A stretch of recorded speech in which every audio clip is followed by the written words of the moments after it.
Garantir o pleno desenvolvimento de uma pessoa, prepará-la para o exercício da cidadania e qualificá-la para o mercado de trabalho são os 3 objetivos da educação. Mas também existem grandes desafios nesse setor. E para debater esse assunto está no programa Gilvan Santos, mestre em Educação por uma universidade brasileira e é também professor universitário. Quem aproveito para cumprimentar, muito boa noite e seja bem-vindo ao programa. Muito obrigado, Silvana. Eu que agradeço pelo convite.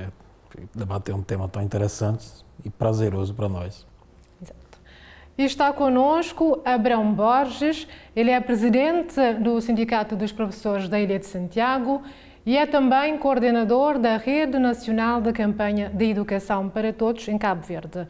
E aproveito também para cumprimentar e agradecer a sua participação aqui no programa. Nós aqui agradecemos, cumprimentar os professores lá em casa, cumprimentar os pais encarregados de educação, desejar um bom ano a todos os cabo-verdianos. E começamos então o nosso programa a questionar o seguinte, começando então com o Sr. Abrão. Vamos dar continuidade consigo. Peço que faça uma avaliação da educação aqui em Cabo Verde. Portanto, os professores estão satisfeitos com a qualidade do ensino? Para falar sobre a qualidade do ensino, ela é um processo. O ensino em si, ela é um processo. Avaliar o ensino, a avaliação é um processo. Então, podemos dizer que a educação está num processo de desenvolvimento. Falando da qualidade, se os professores sentem a qualidade do ensino, quem ensina sente a qualidade daquilo que ele faz. Então, para ele, o que ele faz é de qualidade porque ele sinta que é um professor de qualidade. E peço ao Sr. Gilvan também que faça essa avaliação. Como é que avalia? Eu vejo a qualidade, a perspectiva do professor enquanto ensino, ela é muito interessante. Mas eu vejo ela pouco debatida. Eu penso que se precisamos focar um pouco mais, por exemplo, qual é a perspectiva do professor que está em sala de aula, com 20, 30 alunos, que tem dificuldades familiares, que tem dificuldades em casa, que tem dificuldades no trabalho. Qual é a perspectiva dele de boa educação? Como ele se avalia? Eu tenho certeza que nós, professores, o que fazemos, nós fazemos bem feito, ou buscamos fazer de forma bem feita. A questão é que nem sempre as estruturas ou o que ocorre no contorno da educação nos dá a possibilidade de desenvolver aquilo que a gente quer. Então, penso que analisar o desempenho do professor em sala de aula, como ele se vê, é importante, é muito importante. Então, questionar o professor, como é que você está se vendo enquanto professor hoje? Suas ações estão dentro daquilo que você tinha perspectiva de que seria? Eu acho que é um tema muito interessante. Penso que nós, professores, estamos não contente com a realidade, como disse o Abraão, a educação ela é um processo, que as pessoas estão em processo. Então nós estamos a todo momento nos fazendo e nos refazendo enquanto professores e nos avaliando também a todo momento, positivo ou negativamente também. E quais têm sido os principais problemas ou dificuldades enfrentados pelos professores atualmente? Por favor, senhor. Quando falou-se da qualidade, quem faz, sinta o que faz. Então, ele sente que ele está a fazer algo de qualidade.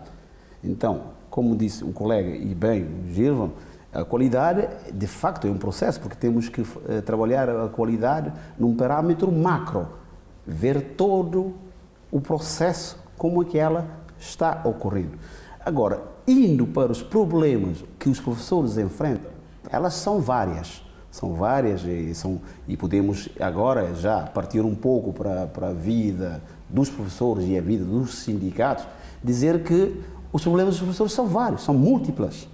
Os professores enfrentam problemas nas salas de aulas, enfrentam problemas de higiene e segurança no trabalho, por exemplo, podemos falar quando a questão do Covid-19, em que os professores teriam que comprar os seus próprios materiais, enquanto que a lei diz sobre a higiene e segurança do trabalho, quem deve oferecer todos os materiais é o Estado. Os professores enfrentam já este problema. Agora, deparam com outros problemas, os problemas pessoais e os problemas que o Estado não lhe está a conceder, que tem a ver com a questão de reenquadramento ou falarmos de reclassificação. Reclassificação é quando um professor que fez o ensino básico ou professor que é formado ou que foi formado no Instituto Pedagógico tinha um determinado salário. quando ele faz uma nova formação, uma licenciatura, mestrado ou doutor, então ele requer automaticamente que seja reintegrado como professor desse nível.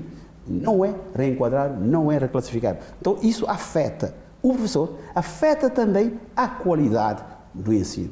Ele é de qualidade, mas pode não estar a transmitir com qualidade porque os seus direitos estão a ser afetados. Temos outros problemas que têm a ver com o subsídio por não redução da carga horária, em que os professores, em determinado tempo, é-lhe concedido um valor ou uma percentagem com o tempo trabalhado ao longo dos tempos. Então isso não está a ser posto em prática há já algum tempo.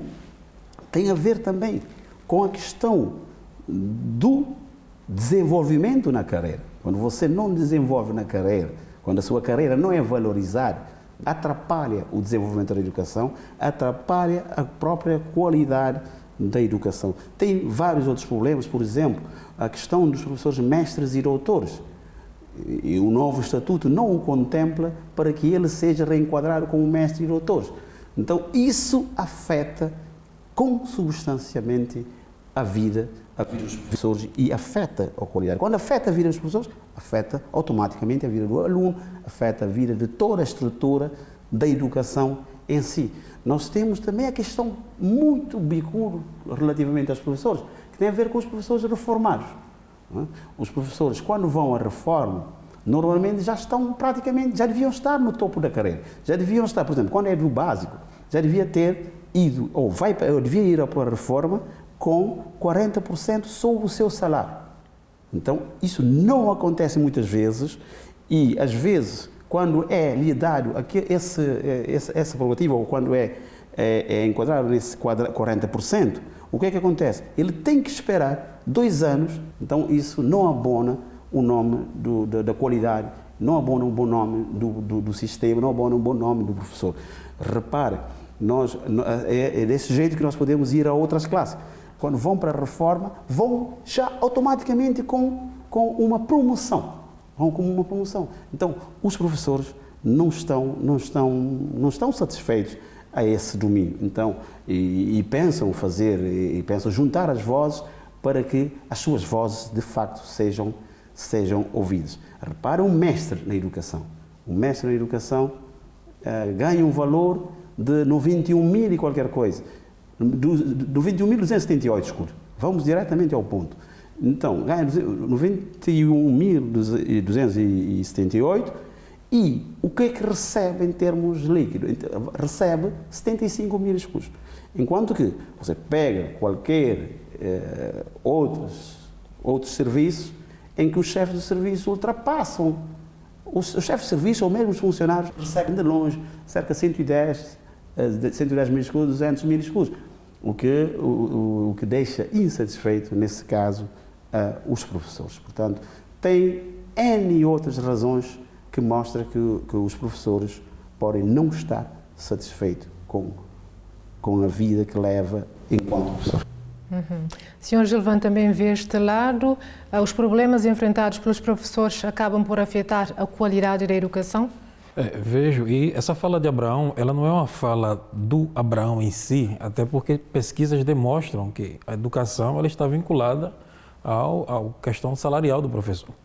Contudo, tem um artigo do professor Bartolomeu Varela, que é Desafios da Educação em Cabo Verde, que é muito bom, e seria bom que se lesse também esse artigo também nas universidades, no qual ele aponta que um dos desafios para a educação em Cabo Verde é justamente adequar a realidade do país, em termos de educação, ao que o mundo está exigindo. Ou seja, você tem um aluno com uma perspectiva de educação que não é uma perspectiva que ele vê com bons olhos. Por que é que eu estou estudando? Por que é que eu estou aqui? Do outro lado, você tem um professor que está desestimulado por questões salarial, lógico, mas que também está pensando o seguinte: poxa, vale a pena um esforço tamanho para pegar uma realidade onde eu sei que o aluno entende que o que eu estou fazendo aqui, amanhã ele pode ir para a América, para Portugal ou para qualquer outro país e o estudo que ele teve aqui não vai adiantar de nada. Então, acho que a qualidade do ensino está justamente no que o aluno entende que é importante para ele, mas também o que o professor entende, o que é importante dar para esse aluno. O Bartolomeu ele salienta que a questão de sermos ilha, nós temos que perceber que a educação ela tem uma função. Se você não vê a função da educação, você não precisa você procurar saber se ela está de qualidade ou se ela não está sem qualidade. Qual é a função da educação? É moldar o cidadão para responder às necessidades da sociedade. Qual é a necessidade que a sociedade está exigindo de um cabo-verdiano que sai do ensino básico ou que sai de uma universidade hoje? Eu confesso que, enquanto professor universitário, me angustia muito ver meus meninos, meus alunos estudando, e me vem uma questão que eles sempre deixam à tona. Para quê, professor? Por que eu tenho que fazer? Eu quero ir para a América, eu quero estudar, trabalhar na América para ganhar dinheiro. Eu não sei se a educação e o esforço que eu vou ter aqui dentro do país vai me dar suporte para isso. Então, quando se fala em perspectiva de educação, qualidade de educação, você tem que perguntar também se essa educação é valorizada por nós, enquanto alunos, enquanto professores. Porque se eu não valorizo a educação e se a sociedade não valoriza essa educação que eu estou tendo, não tem por que eu me esforçar, não tem por que eu ter uma qualidade. Lógico, concordo plenamente com o que Abraão fala quando ele diz que a questão salarial para o professor é importante. E eu não sei trabalhar, sair de minha casa para ir dar aula, pegar alunos de diversas, com a escola inclusiva nós temos alunos de diversas características, sabendo que eu estou passando necessidade na minha casa. Eu preciso dar sustento à minha mulher, a meus filhos. Então a motivação ela vem desse salário também que eu vou ter. Eu vou trabalhar, eu vou dar o melhor de mim, mas eu também vou ser retribuído. Da mesma forma que o aluno tem que entender que eu vou me esforçar, eu vou estudar, mas quando eu terminar isso aqui eu vou ser retribuído. Então penso que falar em educação, ela tem que ter em qualidade de educação tem que ter essas duas questões, que são justamente, é importante para mim e por que é importante para mim a educação? Ok. Senhor Abraão, quer dizer então que o salário do professor não o prestigia? Não, não prestigia. Não prestigia e de que maneira? Porque eu já tinha referido, não é? Nos outros serviços, isso corre o risco, se houver mais serviços em Cabo Verde, os professores de certeza iriam para o outro. Quer dizer, poderia haver muita fuga se houvesse serviços. Imagina, por exemplo, houvesse várias escolas privadas que ofereciam um salário, por exemplo, superior à escola pública. Então nós podemos correr o risco de haver fuga nesse domínio. Então o salário atual do professor não o abona, não é boa, não satisfaz aos professores, porque se você me dizer assim, se está a caminhar para a melhoria, eu diria de uma forma tímida. De uma forma tímida, porque ela é mais no sentido discursivo e oratório do que a sua prática. Portanto, nós sabemos que alguém pode nos conotar com o que queira, mas o salário, como diz o colega Gilvan, ela é super importante. Ela é super importante para qualquer serviço, porque se nós estamos insatisfeitos, nós não vamos progredir. Nós não vamos desenvolver o nosso próprio trabalho. Portanto, e fica afetado a quem? Os alunos. Há um detalhe aí também, Abraão, que a gente já está percebendo, é que nas universidades, os cursos de licenciatura para ensinar, eles não estão com tanta demanda mais. Então, por que a gente tem que questionar enquanto universidade, enquanto profissional, por que as pessoas não estão escolhendo mais o curso de licenciatura? No Brasil a gente fala graduação. Por que a gente não tem mais para licenciatura? Porque é uma área que não está dando mais prazer ao indivíduo ser. Há 20, 30 anos atrás era orgulho ser professor. Meu filho, meu parente é professor. Hoje não é. Hoje ser professor é sinônimo de coitadismo, coitado. Não está bem. Isso porque a sociedade não está valorizando o professor. A sociedade valoriza um cantor que dança, que rebola, que vai até o chão.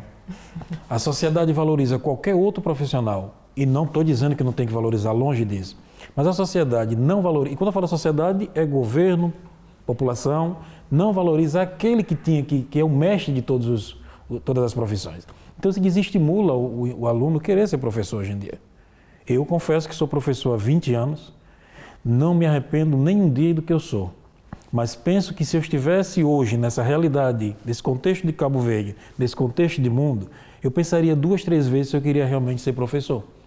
Porque a impressão que nos passa a ser professor é que você mendiga um salário digno, que você mendiga uma educação digna para os seus alunos, que você mendiga uma estrutura digna para os seus alunos, para a sua escola. Então isso é degradante para a profissão do professor, para a carreira do professor.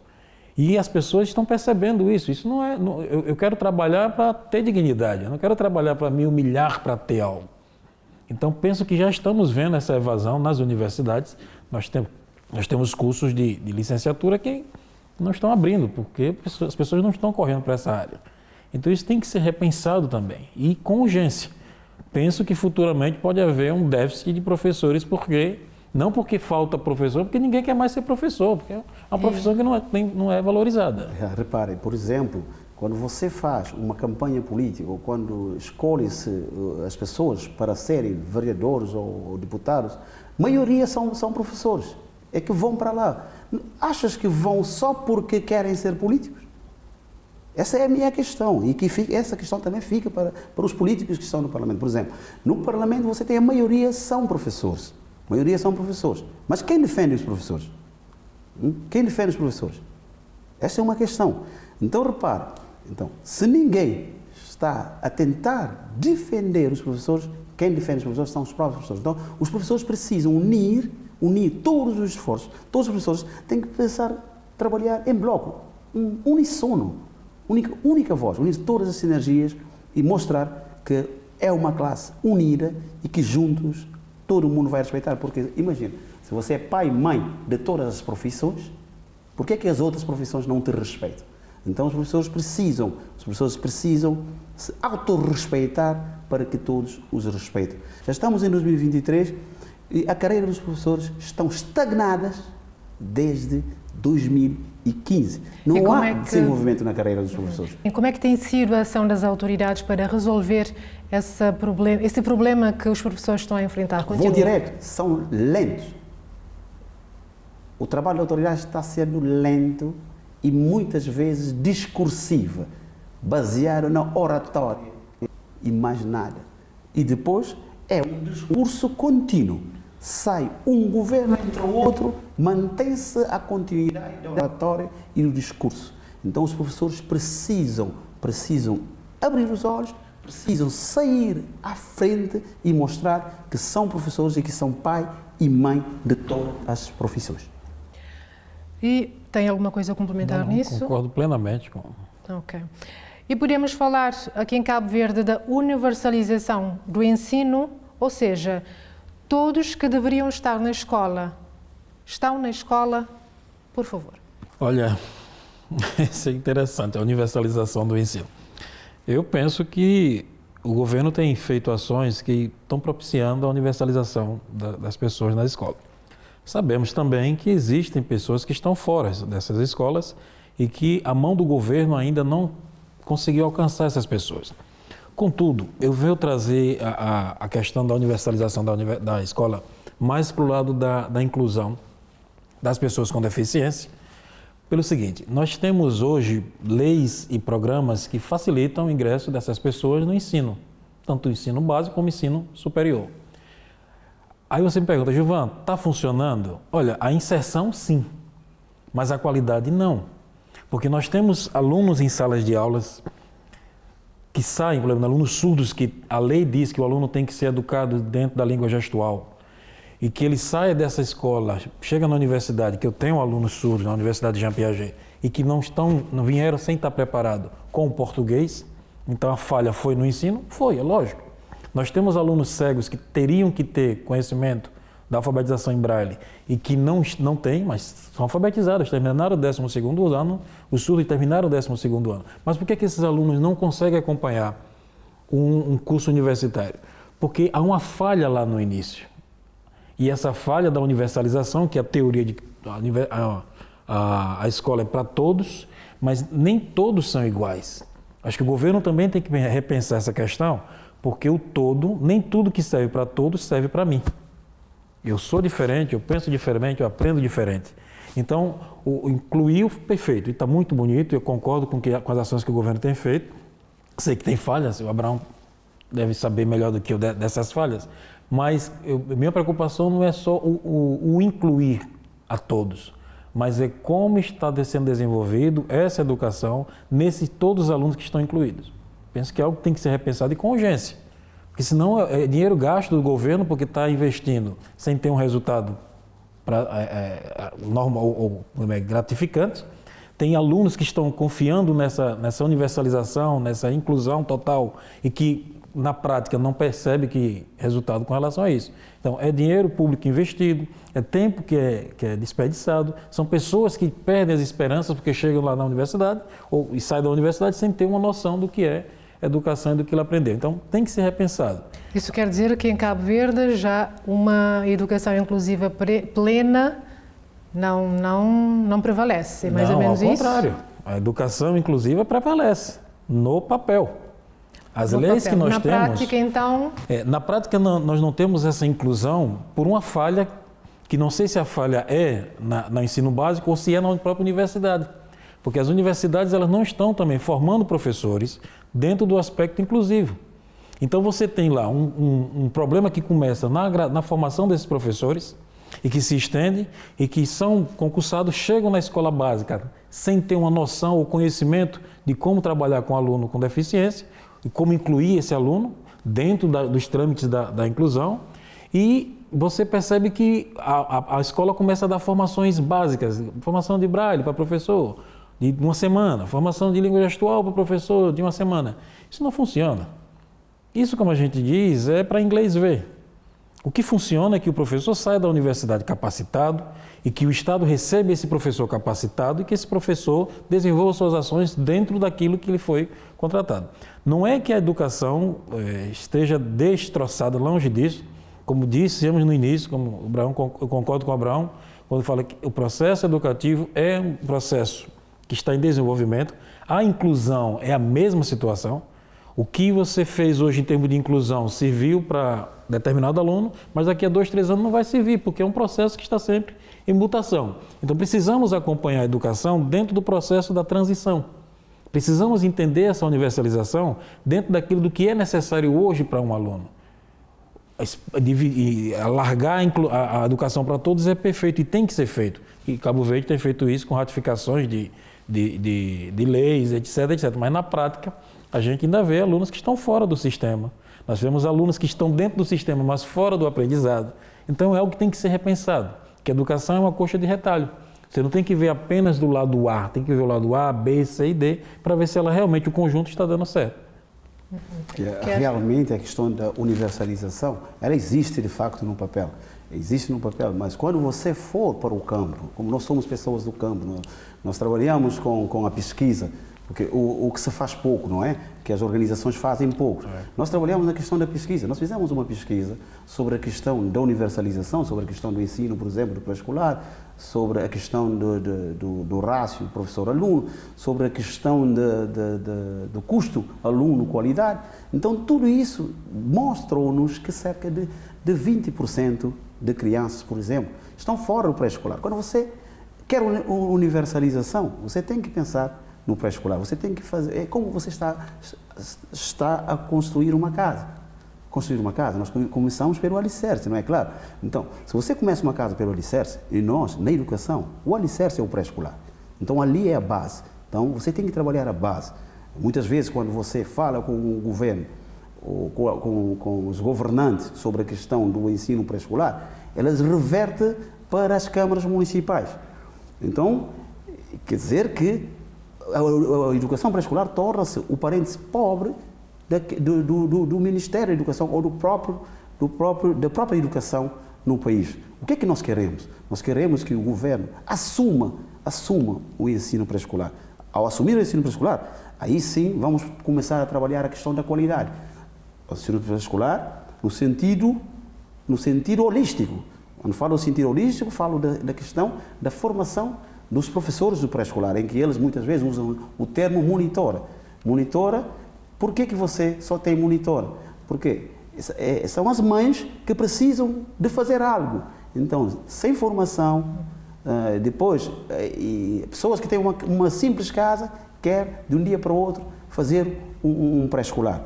Então isso deixa de ter qualidade, então muitas vezes o Estado foge a esse parâmetro. Então nesse sentido que a universalização, ela prende-se com a questão do pré-escolar, ela prende-se com a questão da inclusão, como diz o Gilvan. E nós quando falamos em inclusão, você põe uma criança na escola, uma criança que tem deficiência, você põe na escola, ou que precisa, que tem necessidade educativa especial, você põe na escola, mas você entrega a um professor que ele é formado para o ensino básico no seu todo, e não especificamente para esse aluno. Então precisamos que as universidades formem professores voltados para pessoas com necessidade educativa especial. Se queremos, de facto, uma inclusão no nosso país, se queremos uma inclusão em Cabo Verde. E isso, a questão da universalização também tem a ver com os materiais.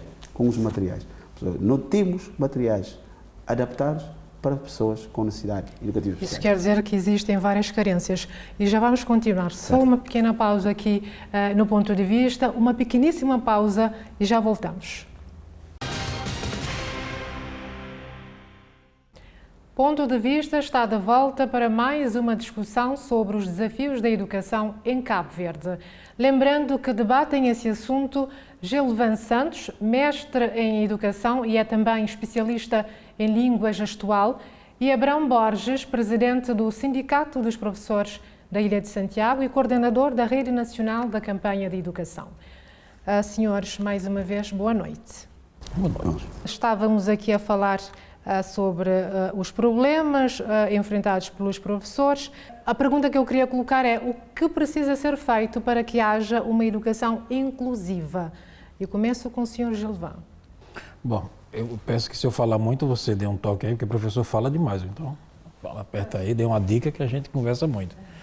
Veja bem, Silvana e Abrão, como já falamos, estamos colocando aqui, um dos pontos colocados com relação à educação é o pré-escolar, é o calcanhar de Aquiles, ou o primo pobre da educação que a gente tem percebido. Investir nessa área é de vital importância. Agora, só investir resolve o problema da educação? Não, você tem que saber em que você está investindo. Por exemplo, nós temos dinheiro para investir na educação. Isso é lógico, senão nós não teríamos uma estrutura. Agora, esse investimento tem chegado de forma efetiva ao ponto, a ponta da lança, por exemplo, ao professor, ao aluno, à escola. Não estou me referindo ao pagamento em si, mas estou me referindo enquanto formação e capacitação desse pessoal. O pré-escolar, porque, como o Abraão colocou, cria-se pré-escolar do dia para a noite, né? E esse criar-se escolar, mas apesar que tem uma lei que regulamenta essa... Tem um alvará que se dá. Sim, mas quando você já criou, automaticamente você está à procura de um trabalho e dão-se... Mas procuram alguns parâmetros. Nós não estamos a pôr em causa a sua criação, ou como as pessoas fazem as suas casas para fazerem um pré-escolar. Nós estamos a falar para que haja a assunção por parte do governo. A sua assunção e de forma a trabalhar essas professoras ou essas monitoras para que elas tenham uma formação capazes e poderem também terem um salário adequado à formação que têm para podermos chegar à qualidade que nós almejamos. Pois é, então é isso que a gente pensa, é ver a base. Eu primeiro faço o caboclo, depois faço... O caboclo que é a base do alicerce aqui em Cabo Verde. Depois faço o alicerce e construo minha casa, mas muitas das vezes a gente constrói o telhado e depois vai descendo até chegar no caboclo. Então isso é complicado quando se fala em educação. Porque eu sou o que sou, sei, a partir da base da educação que minha família me deu e das minhas experiências de vida, mas a instrução que eu possuo veio da minha base, do ABC que eu aprendi na minha escola com minha tia, da minha professora, dos ensinamentos que eu aprendi sobre história, sobre geografia, sobre tudo que se concretiza enquanto educação no ensino básico. Nós somos doutores, não é porque é o doutorado que caiu do céu. Nós somos doutores, nós somos mestres, nós somos especialistas, porque nós fomos alunos lá do pré-escolar. Então, acho que investir no pré-escolar é muito importante. Investir também no ensino básico e secundário é muito importante. Mas tem que investir sabendo como está sendo investido. E propõe algumas sugestões que possam ser adotadas para que todos tenham acesso ao ensino? É ter uma escola inclusiva. Ter uma escola inclusiva onde todos podem ter acesso, ter materiais adequados, ter professores formados, especialistas, termos também, não só professores, termos também professores que acompanham, por exemplo, psicólogos nas escolas. Quer dizer, quando você fala das escolas inclusivas, muitas vezes as pessoas falam nos centros urbanos, mas quando você for para as escolas rurais ou para o interior, você não encontra aquilo que você encontra em algumas escolas da capital do país, por exemplo, ou em São Vicente ou na Ilha do Sal, aquelas tais salas de recursos. Então, ela existe praticamente em todo lado, mas você tem pessoas formadas, especialistas nas áreas, por exemplo, do Braille, em todas as escolas, em todas essas escolas do país. Você tem psicólogo em todas as escolas do país. Então, as escolas têm que ser mais inclusivas, elas têm que ter professores especializados nas áreas. Então, a escola também tem que ter acessibilidade. Quando se fala da escola, nós não queremos falar só da escola. Toda a sociedade, todos os serviços devem ser acessíveis, deve ter acessibilidade para pessoas com necessidades educativas especiais. E sai mais caro para o governo, assim, não sou da área de finanças, mas a nível de inclusão, sai mais caro você tentar remediar um problema do que resolver. Por exemplo, sairia mais em conta para o governo pegar esses professores já capacitados, ao invés de estar dando formações. Sairia mais em conta para o governo também você pegar escolas, construir escolas já preparadas para esses alunos. Da mesma forma que adaptar currículos. Sairia mais em conta a nível de financeiro do que você estar cursinho, formações. E isso não dá resultado. A gente sabe, enquanto professor, enquanto pesquisador, que isso não resulta. Uma formação dada de 15 dias, uma formação dada de 10 dias a um professor que já está com a cabeça cheia de problemas com a turma que ele tem e que tem que parar uma semana, 2 semanas, para depois começar tudo novamente, ele não absorve aquilo plenamente. Então isso tem que ser a preocupação do professor, na minha concepção. Nós temos um núcleo de inclusão na universidade e a proposta é que o professor não se preocupe com a adaptação de material. Essa adaptação tem que ser feita pelo núcleo. Porque a função do professor é lecionar e se relacionar com o seu aluno, é conversar com o seu aluno. Não tem que estar preocupado em fazer o braille. Isso não é a função dele. A função dele é ensinar. Então, essas coisas precisam ser repensadas desde o ensino pré-escolar, que é a base, e se não mexer no pré-escolar, estamos aqui falando só sem serventia nenhuma. Daqui a mais 5 anos você vai fazer a mesma entrevista e vamos tocar no mesmo assunto, ou outras pessoas vão tocar no mesmo assunto. Se não mexer no pré-escolar, o mesmo problema que estamos vendo hoje, vamos ver amanhã ou daqui a 10 anos. Já agora, qual é a importância de uma educação para a pessoa? A educação, ela é a base de tudo.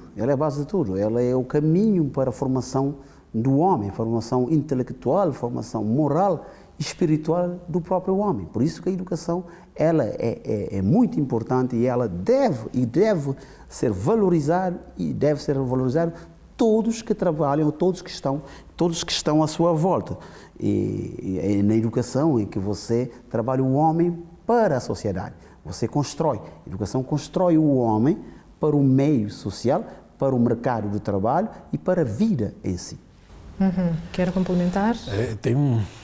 As pessoas muitas vezes questionam o seguinte: os meninos hoje de Cabo Verde, os adolescentes, estão com a cabeça virada, são mais educados, são isso, são aquilo. Não gostam de estudar, etc, etc. Eu vejo a educação ela tão complexa, mas ao mesmo tempo tão simples de ser não resolvida, senão já teríamos resolvido isso no Brasil também, mas tão simples de ser percebida. Por exemplo, por que é que nós temos jovens hoje que assaltam, que roubam, que fazem isso, fazem aquilo? É porque não tiveram educação? Não, muitos têm informação. Mas a questão envolve também o que o Abraão colocou, a questão espiritual, porque a função da educação ela é mudar o homem. Então, isso me deixa um pouco preocupado. Eu vejo, poxa, então aquele indivíduo que fez determinadas ações A, B ou C, que eu não vou citar aqui, será que ele não conseguiu absorver os efeitos da educação? Penso que não. E isso nos deixa preocupados. Porque se a função dela é mudar o homem, tirar o lado animal do homem e transformá-lo em um ser humano, então se esse indivíduo está agindo de forma tão díspare do que é um comportamento civilizado, é sinal que nossa educação está com algum problema. Não estou aqui culpando o professor, não estou aqui culpando nada. Estou falando em termos de educação. Porque isso envolve também se o aluno quis absorver ou não, uma série de elementos. Penso também que as religiões, as igrejas, os pastores e padres têm um papel importante nisso. O valor da educação, e a educação ela não tem que ser discutida apenas na sala de aula. A educação ela tem que ser discutida também pelos pastores, também pelos padres, também pelos religiosos. A religião ela tem um papel de transformar. Jesus Cristo foi o primeiro, a meu ver, o mestre que transformou a humanidade. Então, cabe também à religião trabalhar junto com as escolas. Não estou aqui defendendo aula de religião, longe disso, mas é mostrar que qual é o papel da educação para o ser humano, que é transformá-lo, torná-lo ser humano e torná-lo mais ativo na sociedade. A sociedade também necessita desse indivíduo, porque uma sociedade que não educa, uma sociedade que não se preocupa, não valoriza com a educação, ela vai ter que se valorizar com a polícia.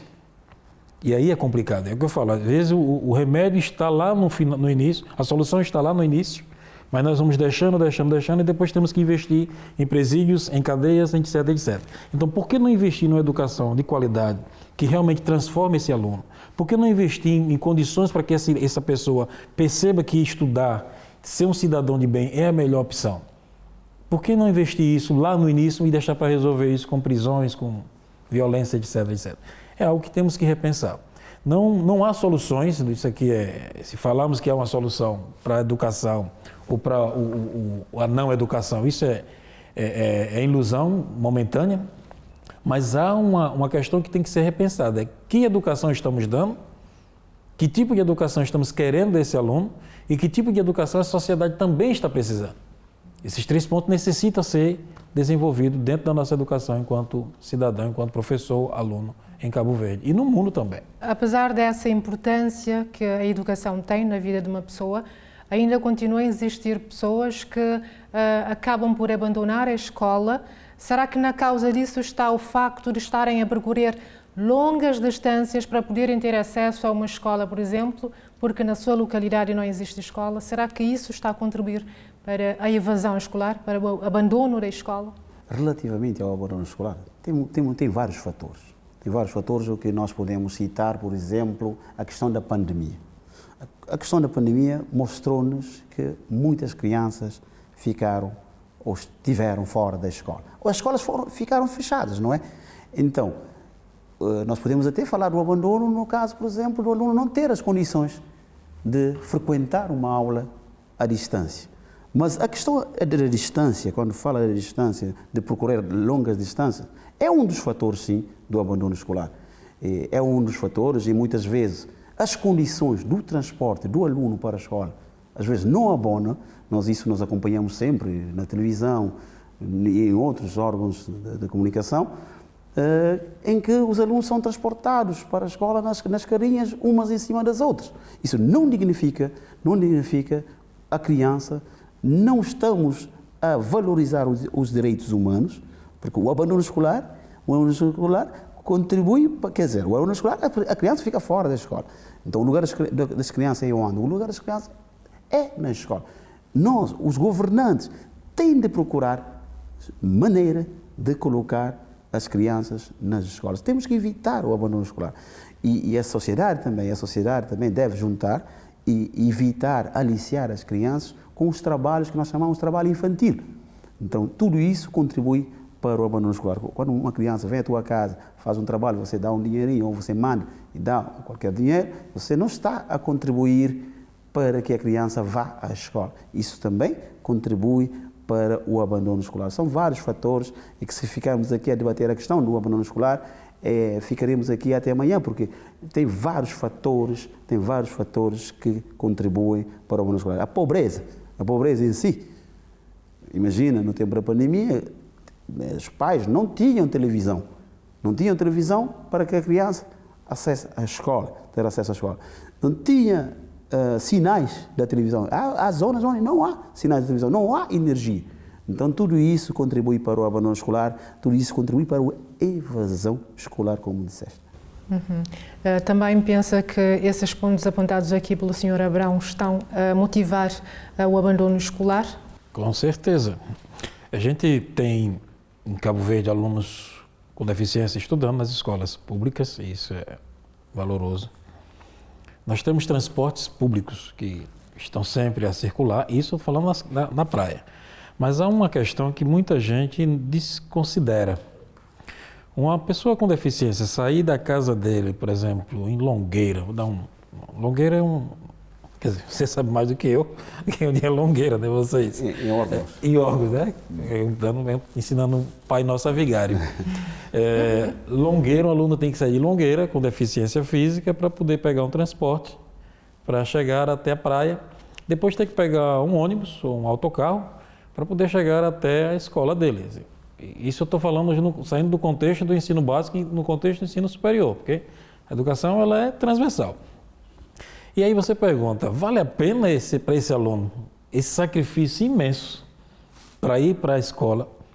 Ah, mas tem um ônibus, quando se pega para os meninos no ensino básico, tem um ônibus que transporta até a escola. Ok, mas a distância também complica. Eu sei que o governo não pode construir escola em cada zona, é impossível isso. Mas acho que temos que repensar também como está sendo esse transporte, como está sendo esse atendimento do aluno que está distante da escola. Outra questão é que a gente fala assim, mas o aluno abandonou a escola. Ok, mas parece que estamos vivendo num mundo onde os números estão valendo mais do que as pessoas. Então é só mais um aluno que abandonou. Eu acho que cabe à instituição, cabe ao governo se preocupar com esses alunos que abandonaram. Eu acredito que eu aprendo mais, entendo mais de evasão, questionando um aluno que evadiu-se da escola, do que questionando um aluno que está na escola. Então temos que ir atrás desses meninos, dessas pessoas que evadiram-se da escola. Por quê? O que aconteceu? O que a gente pode fazer para melhorar? A gente precisa também alcançar o Estado, o governo, as pessoas, professores, escola, precisa ter a mão da educação, precisa pegar esses que foram evadidos e saber o porquê. Porque senão a gente transforma a escola em um número, os alunos em um número. E não são pessoas que estão passando por dificuldade, estão passando por necessidade. Nós temos alunos na universidade, surdos e cegos, e que disseram que não iam estudar porque não tinham transporte. Aquilo doeu-me bastante, assim, porque eu fiquei me questionando, poxa, o futuro de uma pessoa que ele tem, mas vai perder por culpa de escudos que não tem como pagar. Buscamos governo, buscamos câmaras municipais e eles responderam. Assim, dessa parte não tem como o que a gente questionar. O governo respondeu, a Câmara Municipal respondeu. No entanto, tivemos que dar voz a essas pessoas. E os meninos que saem da escola e que não têm essa voz para questionar? Porque não tem transporte, porque é muito distante, porque não tem comida, porque é isso e aquilo. Quem dá voz a essas crianças? Exato, são questões que acabam a atrapalhar e então impulsionar que de facto as crianças abandonem a escola. Vamos fazer mais um pequeníssimo intervalo e já voltamos, não sai daí.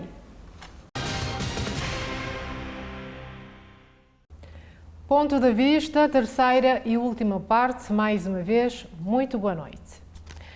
Bom, dando continuidade ao nosso debate, gostaria de questionar o seguinte, colocar a seguinte questão. A educação de valores tem sido transmitida à escola, no entanto, a sociedade e a família também têm a sua quota à parte, mas, no entanto, essa responsabilidade tem sido atribuída somente à escola. Essa sobrecarga da responsabilidade da escola tem trazido algumas consequências? Por favor, comece consigo. Sim, traz consequências e traz consequências graves quando uma não complementa a outra. Porque a educação, ela deve começar em casa. E começa em casa, porque em casa é que a pessoa tem toda a sua formação, a formação do homem é em casa. Em casa. Agora, a questão da aprendizagem, o ensino-aprendizagem, ela acontece na escola. Então, a escola e a família e a comunidade, elas têm que estar intrinsecamente ligadas. Por isso que fala-se muito da questão escola-comunidade. Quando não há, tem que haver o quê? Tem que haver maior diálogo entre a escola, entre os pais e os professores, entre os pais e a escola. A família tem que participar no desenvolvimento integral da criança. Não só integral da criança em casa, mas acompanhar, porque essas duas educações, essa duas educação, posso dizer, elas devem estar intrinsecamente ligadas. Uma complementa a outra. Quando elas não se complementam, traz o quê? Traz consequências, traz o desrespeito nas escolas, porque, como dizem as pessoas no passado, dizem, as crianças no passado eram mais educadas porque os pais faziam ou davam maior atenção à criança em casa do que hoje. Porque hoje muitos pais preocupam em sair para o trabalho sem sentar com a criança para falar, para mostrar os valores da vida. Mostrar os valores aprende-se em casa. Então, a escola é a parte da instrução, é a parte do ensino, a aprendizagem. Então, eles têm que estar intrinsecamente ligados para que não haja um conflito. Caso contrário, as consequências surgem. Eu tinha uma avó, minha avó dizia o seguinte, que a escola ela dá instrução e a casa é que dá educação. Eu costumo às vezes brincar com os meus alunos, quando eles dizem, tio, eu não sou seu tio, eu sou seu professor. Seu tio está em casa, aqui eu sou seu professor, que você vai aprender as normas. Educação, ela se dá em casa, é o berço. Então, não adianta o pai ou a mãe ou quem quer que seja achar que o professor vai educar esse menino. Esse menino é um peste, manda para a escola para ver se muda. Não vai. Ele vai voltar a peste 2 vezes. Se em casa ele não tem uma educação moral, e estou me referindo à educação moral, né, e não à educação de instrução, ele não vai conseguir ser uma pessoa melhor, nem absorver o que a própria escola está dando. Então, a educação de casa, a educação de berço, ela tem que ser trazida para dentro da escola também. Eu acho que os pais precisam se colocar no lugar, e digo sempre, conversando com minha esposa, Ana Muniz, que está em casa assistindo agora, eu sempre digo o seguinte, acho que o grande problema hoje da sociedade cabo-verdiana está na família. A família parece que está com medo de educar os filhos, está com medo de cobrar o que o aluno aprendeu na escola, está com medo de sentar com o aluno, e isso está deixando uma sobrecarga para os professores. O professor tem que ser pai, psicólogo, pastor, padre, polícia. O professor tem que ser tudo. Aluno, como se chega arranhado, se chega com sequelas ou com sinais de violência, isso é o professor que tem que identificar. Isso sobrecarrega o professor. Mas o professor ele estudou para isso. Não, ele estudou para ensinar. Essa sobrecarga que a família, que a sociedade. E não é só a família que faz, é a sociedade que está colocando no professor. E o que precisa ser feito para que haja um equilíbrio, para que todos, de igual forma, assumam suas responsabilidades nesse quesito da educação? É exigir responsabilidade de quem tem que dar responsabilidade. Tem que se exigir dos pais dessas crianças. Mas mora com a mãe. Olha, eu não vou entrar nesse detalhe que a gente sabe da questão de família em Cabo Verde. Mas tem uma família, tem que se cobrar dessa família a educação também desse menino. A família tem que estar junto com a escola, junto com o professor. O professor não é Deus para resolver os problemas todos da sociedade. Então, penso que há uma necessidade de fazer campanhas mais fortes. A primeira-dama ela tem feito muito bem essa questão da família, e o governo acho que está trabalhando nessa linha de aproximar a família, a escola e a escola da família. Isso é bom, isso tem que ser feito. Porque a educação se dá em casa, a instrução se dá na escola. Exatamente. Então, eu penso também, eu posso acrescentar, eu penso que o diálogo permanente entre a escola e a família, porque o objetivo é comum. O objetivo é de ensinar e transformar a criança em homem de amanhã, transformar o futuro. Se estamos a pensar no futuro, temos que trabalhar todos de mãos dadas. Tem que ser família, sociedade, escola, igreja, tudo. As ONGs, principalmente a ONG. Por exemplo, nós vemos uns trabalhos, quer dizer, todas as ONGs que trabalham com a inclusão, que trabalham com, por exemplo, as aldeias infantis SOS, a questão da parentalidade, não é? Da assunção dos pais, porque muitas famílias também estão desagregadas, desfaceladas, exatamente.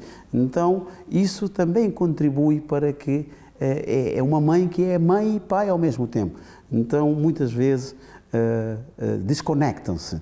Então, nesse sentido, precisam estar juntos, precisa haver maior diálogo permanente, porque o objetivo é comum. Exato. E agora já pergunto, como é que avaliam as ações das autoridades para resolver os problemas educativos nas escolas? Por favor. Olha, Silvana, como eu falei no início, assim, o governo ele tem função de desenvolver políticas públicas, isso a gente observa, é hipocrisia dizer que não há políticas públicas para isso, há, de inclusão e de acesso à escola, mas a questão maior é o efeito dessas políticas públicas na prática. E quais têm sido os efeitos? Bom, eu falarei agora do meu ponto de vista enquanto professor de ensino de educação especial. Nós temos pessoas que concluíram o ensino básico sem estar alfabetizadas. Pessoas que estão na universidade sem estar alfabetizadas. Por quê? Você pega um aluno que é cego e que trabalha com braille, e como é que eu vou avaliar se esse aluno está alfabetizado? Assim, só a nível de esclarecimento. A alfabetização de uma pessoa cega, ela se dá por meio do braille. Você alfabetizar é você saber ler e escrever. O cego lê e escrever por meio do braille. Tem as tecnologias, mas o escrever realmente, aquelas que nós tivemos no ensino anteriormente, isso o cego não tem. Então, as políticas públicas não estão resolvendo essas questões. As políticas públicas de inclusão estão dentro daquilo que preconizam, mas quando se fala em qualidade de ensino no âmbito da educação especial, é falho. Nós temos no país apenas, salvo engano, 3 ou 4 intérpretes de língua gestual. Isso é complicado e perigoso. Isso é uma falha que precisa ser resolvida urgentemente, porque a comunicação ela é a base da educação. Como é que um professor vai conversar com um aluno surdo se ele não tem o conhecimento de como falar com esse aluno? Os professores necessitam ter formações também na área de língua gestual, mas não só uma formação de 3 dias, uma formação de como ensinar esse aluno.